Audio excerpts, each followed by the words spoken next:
High আমি রূপম। এখন কথা হবে সালার ছবিটা নিয়ে। অনেকে ভাববে টর্চ কেন চালিয়েছি, অন্ধকার না। জোকস অ্যাপার্ট, আমি এই ভিডিওতে একদম শর্ট করে রিভিউ করব, কুইক রিভিউ করব, আমরা ডিটেলে পরে আলোচনা করব।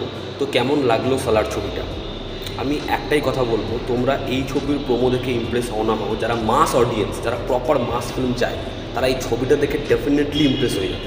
আমার খুব একটা এক্সপেকটেশন ছিল না এই ছবিটা নিয়ে। আমার মনে হচ্ছিলো যে একই জিনিসপত্র হবে। তবে প্রশান্ত নীল যেটা বলেছে, এই ছবির ড্রামা, সেটাকে তারা অনেক সময় দিয়েছে। এই ছবিটা তার কেজিএফ চ্যাপ্টার 2 নয়, এটার সাথে আমি পুরোপুরি অ্যাগ্রি করি না। মানে এটা কেজিএফের সাথে কানেকশন রাখছে না, কিন্তু সেই ফরম্যাটেরই ছবি। যারা প্রশান্ত নীলের ছবি দেখেছে, উগ্রম থেকে কেজিএফ চ্যাপ্টার 1, চ্যাপ্টার 2 এবং সালার, দেখবে মা ছেলের সম্পর্ক, এই একটা আলাদা ওয়ার্ল্ড, সেখানে গ্যাংস্টার, একটা মানুষ যে খুব উগ্র হয়, একটা অ্যাকশন সিকোয়েন্সের আগে অ্যান্টিসিপেশন বাড়ানো, তার ক্ষমতাটা কী, সে কী করতে পারে, এই সব জিনিসই এই ছবিতে রয়েছে। কিন্তু এই ছবিতে প্রভাসকে যেরকমভাবে সে ব্যবহার করেছে, বাহুবলীর পরে এই ছবিটা লোকে মনে রাখবে প্রভাসের অ্যাটিটিউডের জন্য। এমন কিছু সিন যেখানে তার ডায়ালগ নেই, খালি দাঁড়িয়ে যাচ্ছে, সে সিটি মেরে অডিয়েন্স ফাটিয়ে দেবে।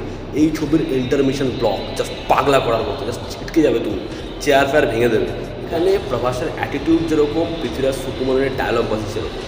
দুজনের কম্বিনেশন যখন স্ক্রিনে দুজন একসাথে দাঁড়াচ্ছে, ওই পুরোপুরি ব্লাড শেডে জাস্ট পাগল হয়ে যাবে। ছবিতে ভায়োলেন্স আছে, কাটাকাটি আছে, তো সেগুলোতে মজা আছে। ছবির গান আমার একদম ভালো লাগেনি, তবে ব্যাকগ্রাউন্ড স্কোর সেটা আবার সলিড। তো বিষয় যেটা এই ছবির ক্ষেত্রে বড় ইস্যু হতে পারে, এক হচ্ছে এই ছবিটা কেজিএফ ইউনিভার্সের পার্ট না হয়েও এই ছবিটার গল্পের পুরোপুরি ট্রিটমেন্টের মধ্যে কেজিএফের ছাপ।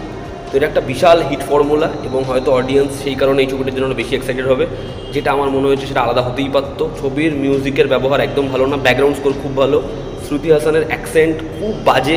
ছবির ওয়ার্ল্ড বিল্ডিং যতটা ভালো একদিক থেকে, আরেকদিকে সেটা নিয়ে একটা বড় ইস্যু রয়েছে। এবং সত্যি বলছি, আমি সালার থেকে এতটা এক্সপেক্ট করিনি।